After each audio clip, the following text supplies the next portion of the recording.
ভাইয়া জলদি জলদি রেডি হও, কেন? তোমাকে পাত্রীপক্ষ দেখতে আসতেছে। আব্বুকে গিয়ে বলে দে আমি আমার পছন্দের পাত্রী ছাড়া বিয়ে করব না। হাহা, এই ঘরে তোমার পছন্দের সবজি রান্না হয় না, আবার পছন্দের পাত্রী বিয়ে করবা? কি বললি? এত বড় অপমান! হ্যাঁ হ্যাঁ, আমি বাড়ির বড় ছেলে, আমার গুরুত্ব তোর আর বিপ্লবের থেকে বেশি। কি আব্বু আম্মু তোমাকে বেশি ভালোবাসে? হ্যাঁ। নো, আমি বাড়ির ছোট ছেলে, তাই আমাকে বেশি ভালোবাসে। তুই চুপ, আমি বাড়ির মেজো ছেলে, আমাকে বেশি ভালোবাসে। তাহলে আজকে প্রমাণ হয়ে যাবে বাবা কাকে বেশি ভালোবাসে। চল বাবা, তুমি কাকে সবচেয়ে বেশি ভালোবাসো? আমি তাকেই বেশি ভালোবাসবো যে আমার সব কাজ করবে। তাহলে আমি করব। এই ভাইয়া কই গেল? ভাইয়া মনে হয় কাজে লেগে গেছে, আমিও ভাগি। আলাগো, ভাইয়া মনে হয় কাজে লেগে গেছে, আমিও যাই। বাবা বাবা, আমি সব কাজ করছি।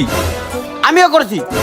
আমিও করছি সব কাজ। বাবা এখন বলো তুমি কাকে সবচেয়ে বেশি ভালোবাসো? আমি তিনজনকেই ভালোবাসি, কিন্তু তুমি যে বললা যে সবচেয়ে বেশি কাজ করবে তাকে বেশি ভালোবাসবা।